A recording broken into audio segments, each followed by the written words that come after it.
Welcome to my channel Baiswar classes. आज मैं कक्षा 10 के विद्यार्थियों के लिए मॉडल पेपर हिंदी का सत्र 2022-23 का लेके आया हूँ।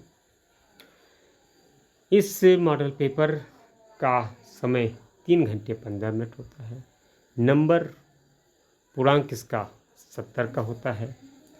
सबसे पहले निर्देश दिए होते हैं कि प्रारंभ के 15 मिनट विद्यार्थियों को प्रश्न पत्र पढ़ने के लिए निर्धारित हैं। इसके बाद ये जो प्रश्न पत्र है ये 2 खंड आ और खंड बा में विभाजित होता है। प्रश्न पत्र के खंड आ में बहुविकल्पी प्रश्न हैं जिसमें सही विकल्प का चयन करके ओमार शीट पर नीले अथवा काले बाल पॉइंट पेन से सही विकल्प वाले गोले को पूर्ण रूप से काला करना है। यानी कि खंड आ में 20 बहुविकल्पी क्वेश्चंस होंगे। उन प्रश्नों को आप सभी लोग ओमार शीट के ऊपर काले या नीले पेन से काला करेंगे। जो विकल्प सही होगा उसमें 4 विकल्प आबा सादा होंगे। जो विकल्प सही होगा उसको। चौथा है खंड आ में बहुविकल्पी प्रश्न हेतु प्रश्न के लिए 1 अंक निर्धारित, यानी कि बहुविकल्पी जो ओमार शीट के ऊपर है। ओमार शीट पर 20 क्वेश्चन होंगे। 20 क्वेश्चन 20 नंबर के, यानी कि 1 क्वेश्चन 1 नंबर का। ओमार शीट पर उत्तर अंकित करने के पश्चात उसको काटे ना तो उसको रबड़ से बिगाड़ें, ना तो उस पर वाइटनर का प्रयोग करें। अर्थात आपकी जो ओमार शीट है बिल्कुल साफ सुथरा रहनी चाहिए। और प्रत्येक प्रश्न के सम्मुख उनके निर्धारित अंक दिए गए हैं। अब देखिए, सबसे पहले आता है बहुविकल्पी प्रश्न। बहुविकल्पी प्रश्न पूर्णांक 20 का है। पहला प्रश्न है, बाबू गुलाब राय किस युग के लेखक हैं? ए भारतेंद्र युग, बी द्विवेदी युग, सी शुक्ल युग, डी शुक्लांतर युग। जिस युग का है आप लिख दीजिए। चिंतामणि किस विधा की रचना है? ए निबंध, बी कविता, सी नाटक, डी कहानी। गबन किसकी रचना है? गबन किसकी रचना है? मुंशी प्रेमचंद, जयशंकर प्रसाद, निराला, हरिकृष्ण प्रेमी। ये प्रश्न 4 है। शुक्ल युग की समय अवधि कितनी है? A B C D 4 option है। जो भी ऑप्शन है आप उसको सही करें। 5वां प्रश्न है, नीड़ का निर्माण फिर किस विधा की रचना है? जीवनी है, आत्मकथा है, साक्षात्कार, भेंट वार्ता या रेखा चित्र है। जो भी है आप जो सही लगे आपको उसका आंसर लिखें। प्रिय प्रवास किस युग की रचना है? Question number 6। क्वेश्चन नंबर 7 है, मधुशाला किसकी रचना है? रामधारी सिंह दिनकर की है, हरिऔध की है, हरिवंश राय बच्चन की है कि सुमित्रानंदन पंत की है। इसी प्रकार से 8वां प्रश्न है, भारत भारती किसकी रचना है? 4 ऑप्शन से सियाराम शरण गुप्त हैं, नथी शरण गुप्त हैं, जयशंकर प्रसाद हैं, महादेवी वर्मा है। आधुनिक काल कब से कब तक है? 4 ऑप्शन इसमें है, ए बी सी डी। जो आपको सही लगे आप उसका उत्तर अपनी ओमार शीट के ऊपर काले या नीले पेन से बिल्कुल काला भर दें, उस गोले के बाहर न निकले। प्रश्न नंबर 10 है, मतिराम किस युग के कवि हैं? आधुनिक काल, आदिकाल, भक्तिकाल, ऋतकाल। जिसके हो तुम बताइए।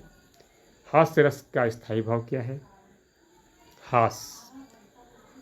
प्रश्न नंबर 12 है, सोहत ओढ़े पीठ पट श्याम सलोने गात, मानव नील मणि शैल पर आपत्ति पर्यो प्रकाश।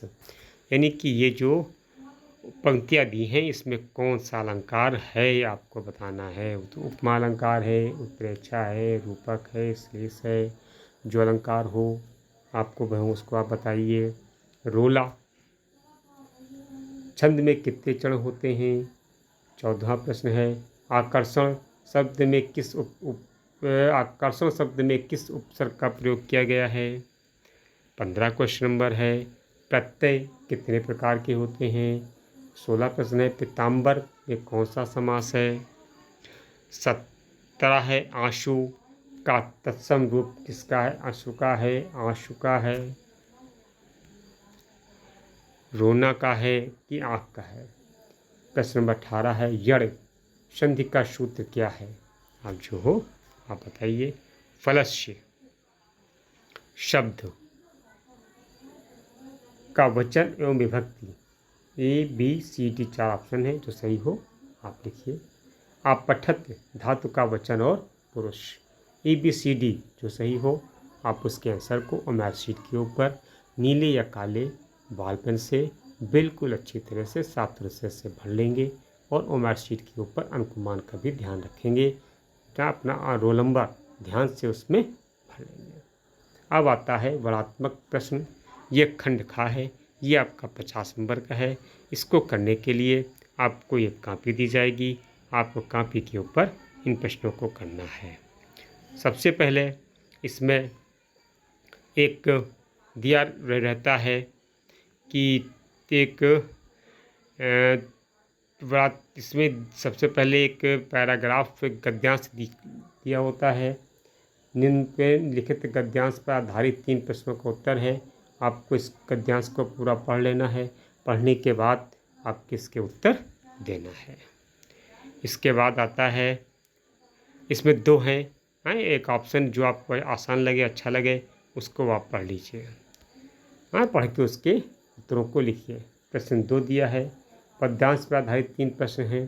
3 पद्यांश से आप पढ़ेंगे, फिर पद्यांश को पढ़ के 3 प्रश्न के हैं उनके आपको उत्तर देना होगा। चरण कमर बंदो हरियाई, जा की कृपा पंगु गिर लेहो, आंधे को सब कुछ दर्शाई, बहिरो सुने गूंग पुनि बोले, रंक चले सिर छत धराई, शूरदास स्वामी करुणा मैं बार बार बंदों ते पाई।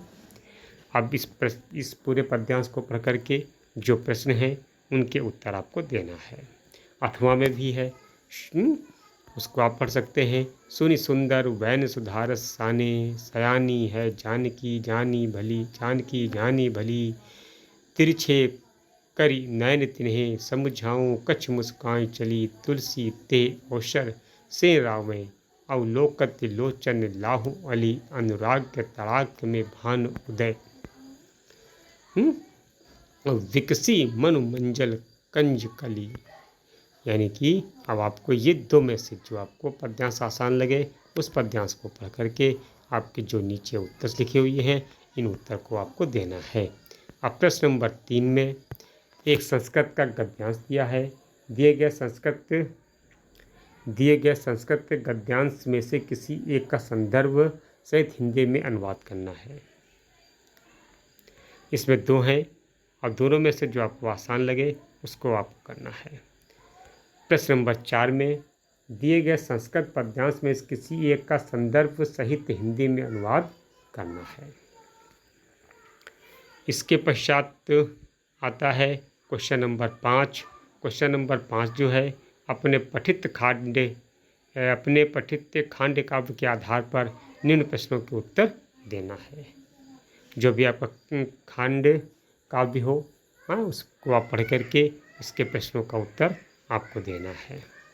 क्वेश्चन नंबर 6 में है 6 का प्रश्न नंबर का दिए गए लेखकों में से किसी एक का जीवन परिचय लिखती हुई उनकी प्रमुख रचना का उल्लेख कीजिए। यानी कि 3 लेखक हैं, किसी एक लेखक का जीवन परिचय लिखिए और उनकी प्रमुख रचना का उल्लेख कीजिए। प्रश्न नंबर खा में है दिए गए 6 के खा है दिए गए कवियों में से किसी एक का जीवन परिचय लिखिए और उनकी रचना का उल्लेख कीजिए। क्वेश्चन नंबर 7 है कि अपनी पाठ्यपुस्तक में से कंठस्थ कोई एक श्लोक लिखिए जो इस प्रश्न पत्र में न आया हो। प्रश्न नंबर 8 में आता है निम्नलिखित में से किसी 2 प्रश्नों का उत्तर संस्कृत में देना है आपको। प्रश्न नंबर 9 में आता है निम्नलिखित किसी एक विषय पे आपको निबंध लिखना है। पर्यावरण संरक्षण के उपाय, आतंकवाद कारण एवं निवारण, जनसंख्या लाभ हानि, नारी सशक्तिकरण। जो आपको आसान लगे आप उसके ऊपर निबंध लिखें। इस तरह से आपका पेपर पूर्ण हो गया है और मैं आगामी बोर्ड परीक्षा में इसी समान आपका बोर्ड पेपर होगा, इसी के समान अंक निर्धारित होंगे। और मैं आपके उज्जवल भविष्य की कामना करते हुए धन्यवाद।